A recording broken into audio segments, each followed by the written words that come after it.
미래교육이 열리다 러너스. 이 시간에는 우리가 미래를 준비하며 꼭 생각하고 배워야 하는 주제들을 연세대학교와 함께 배워보는 시간입니다. 어제 제가 오프닝에 우리 청년들의 이력서에 행복하고 다양한 이야기들이 많이 담겼으면 좋겠다라고 말씀드렸는데요. 오늘 러너스에서는 멋지게 그리고 의미 있게 이력서 한 줄을 담아낸 두 청년과 함께합니다. 제10회 디지털 저널리즘 어워드에서 대학 언론상을 수상한 두 분입니다. 자, 직접 자기소개를 드릴게요. 누구부터 해주실래요? 네, 저부터 하겠습니다. 안녕하세요. 저는 연세대학교 경영학과에 재학 중인 남궁현이라고 합니다. 이번 애도의 지역격차 공영장래 기사의 보도팀장으로 기획 및 현장 취재를 담당했습니다. 반갑습니다. 그럼 제가 남궁현 팀장님이라고 해야 될까요? 네, 그렇게 말씀해 주셔도 좋을 것 같아요. 알겠습니다. 자, 그리고요. 네, 안녕하세요. 저는 연세대학교 사회학과에 재학 중인 이승우입니다. 이번 프로젝트에서 기획 취재를 담당했습니다. 그러면 우리 승우 씨는 이승우 기자님으로. 네. 네. 두 분 사칭하시는 거 아니고요. 네. 그렇죠. 네, 분명히 팀장과 기자로 이 프로젝트를 수행하셨으니까 제가 그렇게 부르는 걸로 하겠습니다. 두 분 다 지금 재학 중인 대학생이시고. 네. 자, 이번에 받은 상이 제10회 디지털 저널리즘 어워드예요. 이게 어떤 상이에요? 이게 한국 온라인 편집기자협회에서 주최하는 디지털 저널리즘 어워드라는 상인데 네. 저희 기사는 대학생하고 대학 언론을 대상으로 하는 대학 언론상 부문 수상작으로 선정이 되었습니다. 와, 두 분이 함께한 거예요? 저희 둘이 취재랑 기획을 맡았고 그다음에 홈페이지 개발, 인터랙티브 페이지 개발해준 개발자 한 분 있고 그다음에 전체적인 콘텐츠 기획을 해준 디자이너 친구가 한 분 있습니다. 와, 예전에는 그냥 기사라 하면 취재 수첩 하나 들고 가서 취재하고 뭐 쓰고 녹음하고 뭐 이 정도였는데 지금은 뭐 홈페이지 개발자도 있어야 되고 이 모든 사람들이 같이 기사 하나를 만들어내는 거군요. 네네. 아무래도 조금 무거운 주제이다 보니까 저희가 어떻게 하면 독자들한테 잘 다가갈 수 있을지 고민을 했던 것 같습니다. 어떻게 하면 이걸 효과적으로 알릴 수 있을지 시각적으로도 그렇고 좀 다양한 데이터들도 쓰고 싶고 그래서 팀으로 움직였습니다. 이 팀에 대해 조금 소개를 해주세요. 포브라고요? 네, 저희 팀 이름이 포브인데요. 사실 저희가 같은 학교 사진 동아리 출신이에요. 연세대학교 사진 동아리 출신인데 사실 뭐 시사나 뭐 보도 분야에 관심이 있어서 이제 현 팀장이 저한테 뭐 보도사진 찍으러 가자 이렇게 해가지고 둘이서 보도사진을 찍으러 다니다가 이제 한 사람 두 사람 모이다 보니까 뭔가 사진으로는 좀 부족하다 생각이 들어서 작년 프로젝트를 시작으로 이제 이렇게 기사를 좀 쓰게 되었습니다. 그렇군요. 그러면 사진 동아리에서도 풍경 사진이나 뭐 이런 서정적인 사진을 찍었던 게 아니라 좀 보도 사진을 찍었군요. 삶의 현장 가운데 문제점들을 드러낼 수 있는. 네, 그런 다큐멘터리 사진이나 뭐 보도 사진 같은 경우가 약간 무겁다 보니까 이제 다른 친구들한테 이렇게 해보자 하기가 좀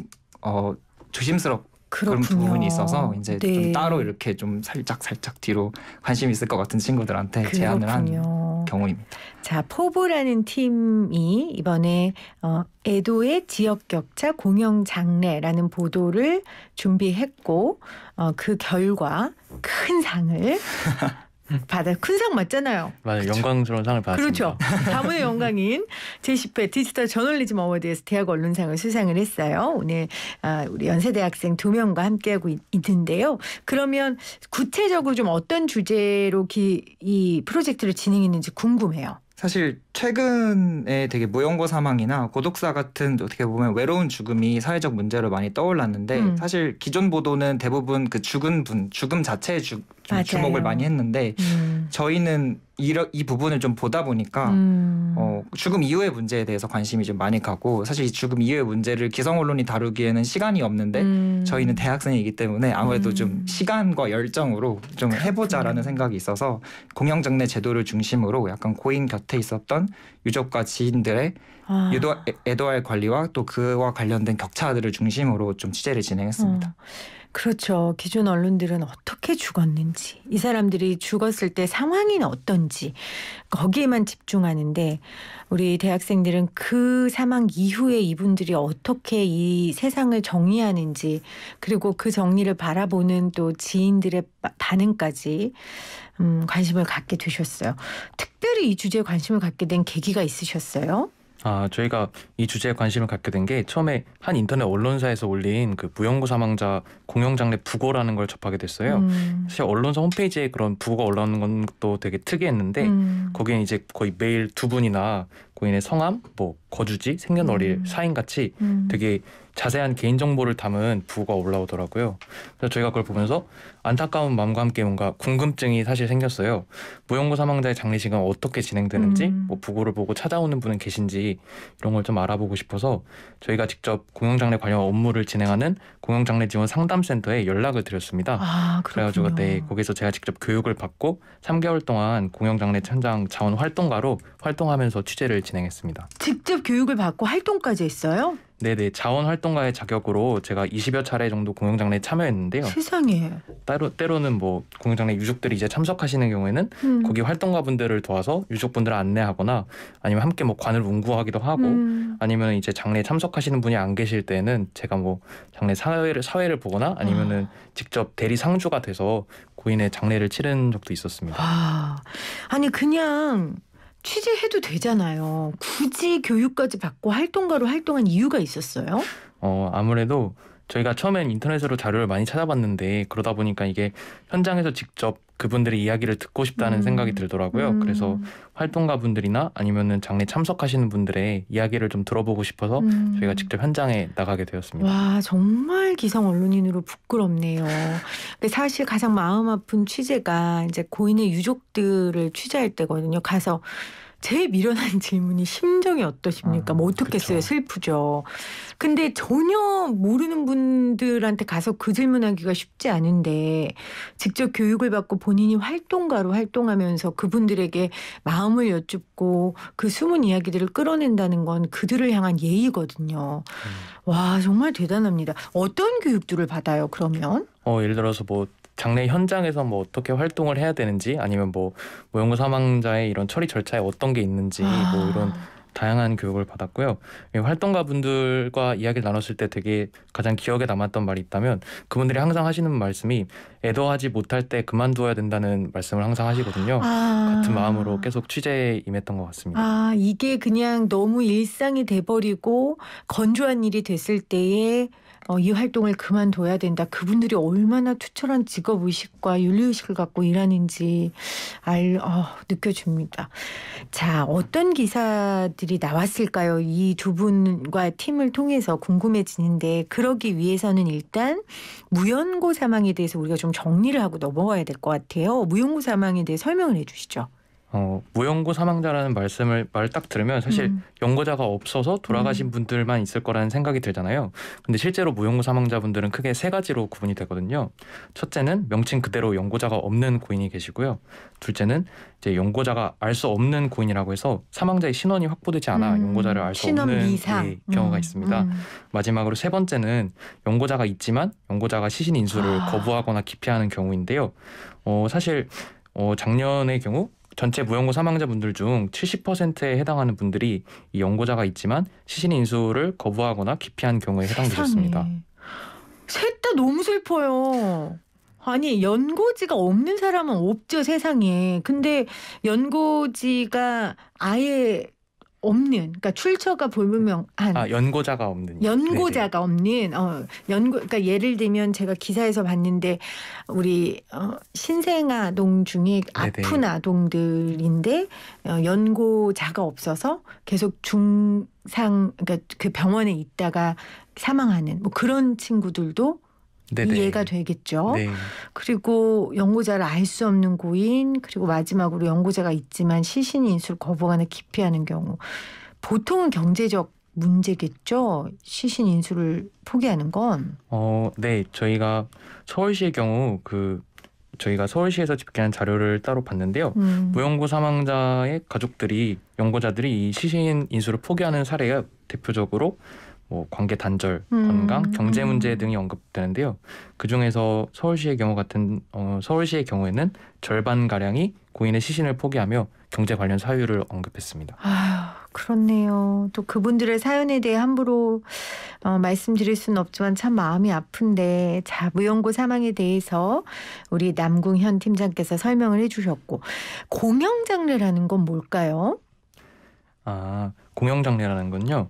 그 기존에 일단 공영장례 아니면 원래 무용고 사망자분들이 어떻게 이제 다뤄지셨는지를 알아야 되는데 원래 무용고 시신 처리 절차라는 게 있었어요. 네. 이게 저희가 알고 있는 일반적인 장례랑은 좀 다른데요. 보통 저희가 장례를 치른다고 하면 이제 부고를 알리고 빈소를 마련해서 조문을 받는 이런 과정을 떠올리잖아요. 근데 무용고 사망자의 시신은 기존에는 장례의식 없이 안치실에서 바로 화장되는 일종의 처리되는 방식으로 네 그렇게 절차가 진행됐어요. 처리란 단어가 너무 슬프네요. 네, 이게 사실 그 매뉴얼에 나와 있는 단어거든요. 아, 그렇군요. 네, 그래서 이렇게 빈소 없이 바로 화장장으로 옮겨서 화장한다는 걸 무빈소 직장이라고 불렀는데요. 이게 이제 무용고 사망자의 존엄성을 훼손하고 유족의 애도할 기회를 보장하지 않는다는 점에서 문제 제기가 있었습니다. 그래서 이런 한계를 보완하고자 공영장례라는 걸 이제 도입하기 시작했는데요. 네. 서울시가 공영장례 가장 활성화돼 있는데 서울시가 이걸 어떻게 정의하냐면 무용고 사망자나 경제적으로 어려운 사람도 장례의식 없이 처리되지 않도록 빈소와 장례의식 등을 지원하는 걸 공영장례라고 말하고 있습니다. 그렇군요. 아, 그래요. 이 땅에 다 목적이 있이 태어났다고 저는 믿는데 물론 살면서 그 목적대로 다 이루고 살 수 있는 건 아니지만 그래도 아무 과정도 애도도 없이 세상을 떠나는 건 너무 슬픈 일인 것 같아요. 그래서 그 우리 사회의 그런 문제에 대해서 이 두 청년들이 기사를 써서 우리에게 알려줬습니다. 자, 그러면 취재하면서 발견한 가장 큰 문제점은 뭐였어요? 저희가 이제 아까 현 팀장이 말씀을 하신 것처럼 뭐 장례 현장에도 20번 정도 가고 이제 여러 자료들도 분석을 해보니 문제점을 한 3가지 정도로 정리를 할 수 있는데 첫 번째로는 무용고 사망자 유족들이 대부분은 사실 유족이 있는 거여서 돈이 없어서 시신을 포기해야 되는 상황이 많이 발생을 하고 있는데 이런 포기된 시신은 애도 기회 없이 아까 말씀드린 것처럼 무빈소 직장으로 처리가 됩니다. 그래서 네. 사실 기초생활수급자의 경우에는 장제급여가 80만 원 정도 지급이 되는데 사실 우리나라 평균 장례 비용이 2021년 기준으로 1,380만 원 정도 되거든요.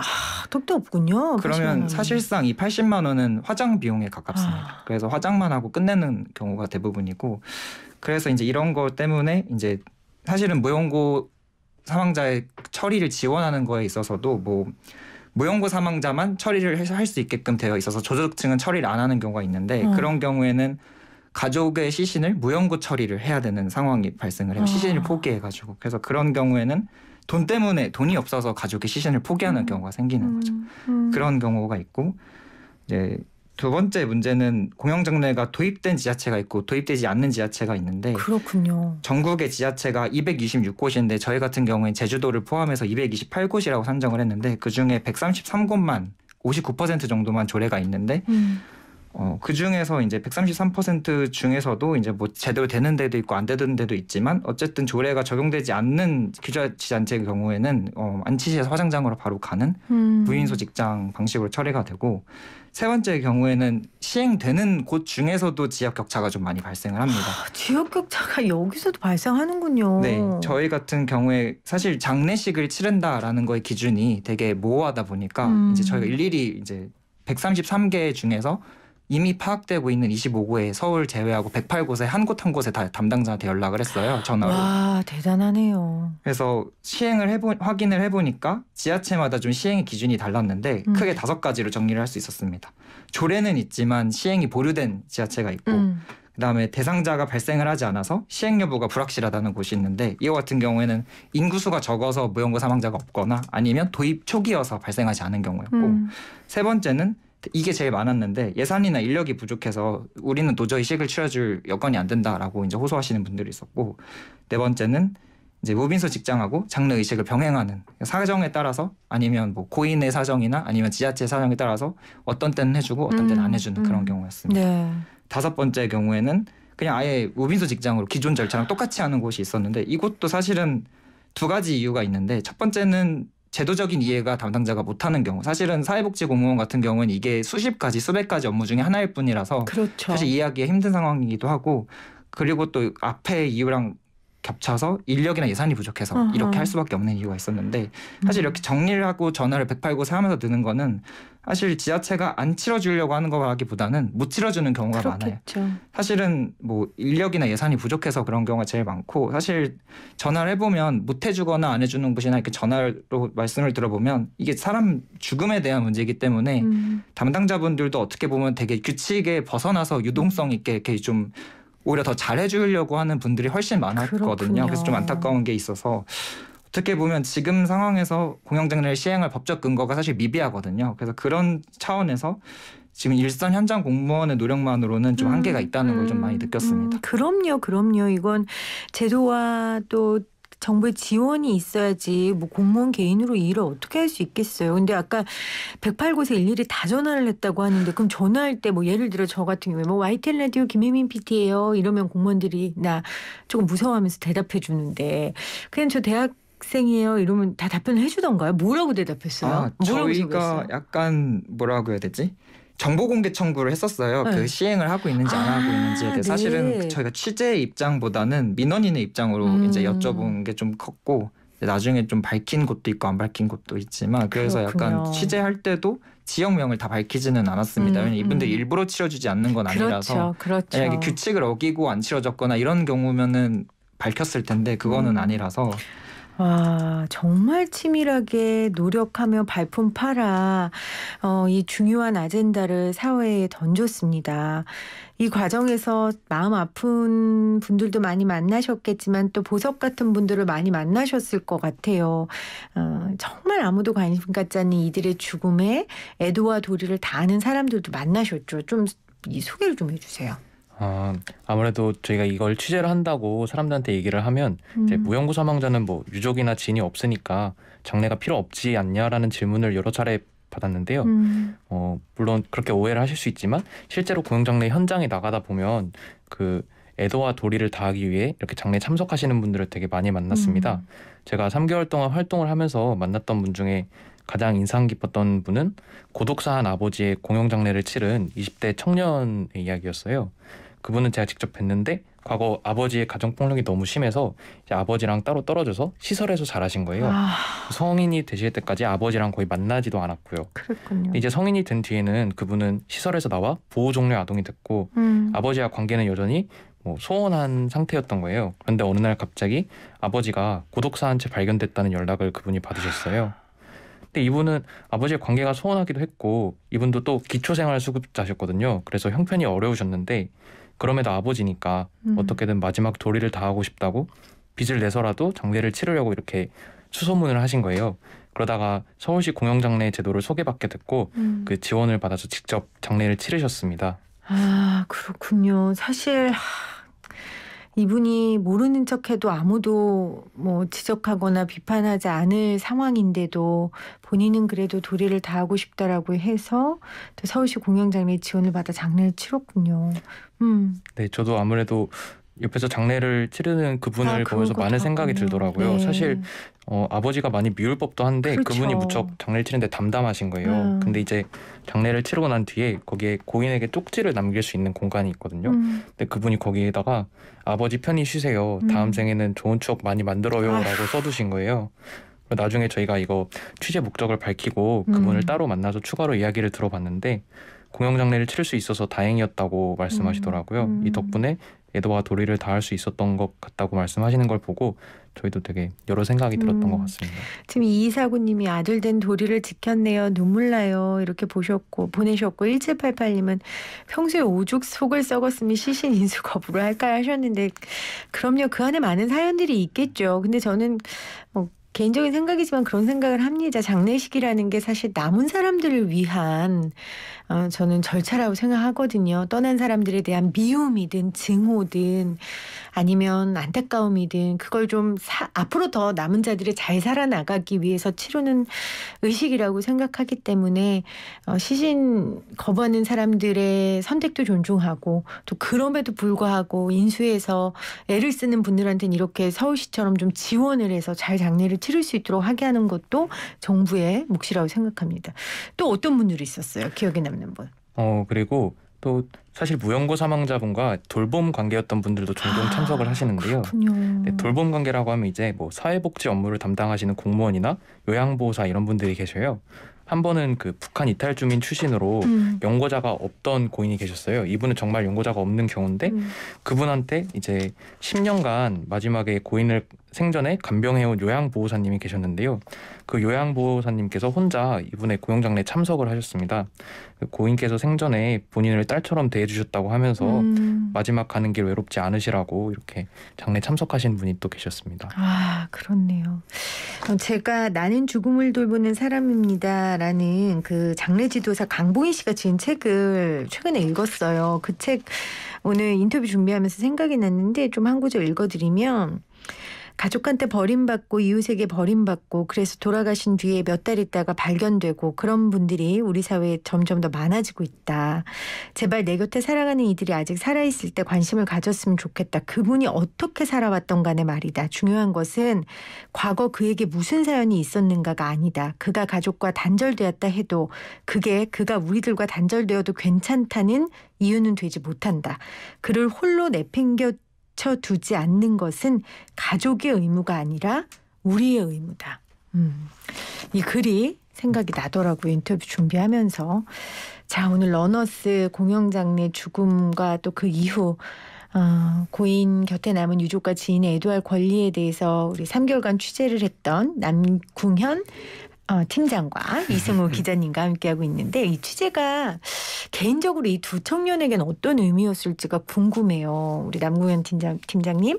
네. 저는 개인적으로 애도라는 개념에 관심을 가지게 된 계기가 있었는데요. 제가 군 생활을 하던 중에 제가 어릴 적부터 저를 키워주셨던 외할머니가 되게 갑작스럽게 돌아가셨던 적이 있어요. 처음에는 무척 괴로웠는데 이제 장례를 치르고 주변 사람들의 도움을 받으면서 차차 슬픔을 극복할 수 있었던 것 같아요. 그때 참 애도라는 개념의 중요성을 많이 느꼈는데 취재를 하면서 그 생각이 되게 많이 나더라고요. 그리고 또 한편으로는 최근 사회적으로 코로나19 사망자 유족들의 애도할 권리 문제가 꾸준히 대두되고 있잖아요. 맞아요. 그분들을 비롯해서 이 무연고 사망자분들 유족도 똑같은데 고인의 곁에는 항상 애도하고 싶은 사람들이 있을 수 있다는 점을 알리고 또 이런 애도할 기회가 모두에게 보장되는 사회로 나아갔으면 좋겠다는 마음으로 취재에 임했던 것 같습니다. 외할머니가 엄청 기특해 하겠네요. 하늘에서 이거 보시면. 그러셨으면 좋겠네요. 많이 생각이 나더라고요. 취재하면서. 할머니 저 상 받았어요. 한번 하세요. 듣고 계실 할머니 거예요. 저 상 받았어요. 그래요. 우리 승욱 씨는? 저 같은 경우에는 사실 당연한 것이 좀 당연하지 않다는 걸 좀 깨닫게 되는 계기가 되었는데, 사실 뭐 제 주변이든 아니면 주변이 아니던 간에 누군가 세상을 떠나면 장례식을 치르는 게 되게 당연하게 생각을 했는데, 사실 이게 누군가에게는 당연하지 않다는 걸 좀 너무 뼈속 깊이 깨달아서 그런 개인적인 의미가 있는 것 같습니다. 정말 두 분에게 고맙네요. 저도 당연한 게 당연하지 않은 걸 깨달았을 때 깨닫는 것으로 끝나지 않는 게 아니라 그 이상 행동하는 게 이 사회를 변화시킨다고 생각하거든요. 근데 정말 그걸 깨닫고 나서 두 분이 이렇게 움직여서 이런 문제 제기를 하게 되셨습니다. 두 분의 꿈도 궁금하네요. 앞으로 어떻게 살고 싶어요? 우리 팀장님? 제가 이번에는 저희가 글 위주의 기사를 기획했지만 제가 원래는 사진이나 영상 같이 이야기를 이제 시각적으로 표현하는 비주얼 스토리텔링에 좀 관심이 많은데요. 네. 아직 구체적으로 진로를 정하지는 않았지만 이같이 다양한 방식으로 사람들의 이야기를 전할 수 있는 분야에서 활동하고 싶습니다. 알겠습니다. 자, 승우 씨는? 저는 취재기자 지망생인데 사실 이번 공영장례 기사처럼 좀 약간 비 오지 않는 밤에 빗방울이 잘 안 보이잖아요. 그런 빗방울들을 헤드라이트로 비추면 보이는데 그런 헤드라이트처럼 좀 잘 보이지 않는 존재를 비추는 기사를 쓰는 기자가 되고 싶습니다. 그래서 좀 이런 일을 하기 위해서 뭐 탐사보도나 데이터 저널리즘이나 내러티브 저널리즘 같이 좀 각 사안에 적합한 방식들을 적절하게 활용할 수 있는 그런 기자가 되고 싶습니다. 와, 이 두 분의 이야기를 들으니까 제가 막 심장이 막 미친 듯이 뛰어요. 와, 너무 저를 좀 깨닫게 해주셨고, 저도 제 얘기를 좀 짧게 하자면 올해 40이 돼서 저 스스로의 정체성을 이 세상에 필요한 이야기를 하는 사람이 되자였거든요. 오늘 후배 두 분의 얘기를 통해서 다시 한번 제 꿈을 다잡게 됩니다. 자, 우리 두 분의 앞으로의 펼쳐나갈 이야기들을 기대하면서 오늘 마무리하겠습니다. 남궁현 연세대학교 경영학과 그리고 이승우 연세대학교 사회학과 학생과 함께했어요. 고맙습니다. 감사합니다.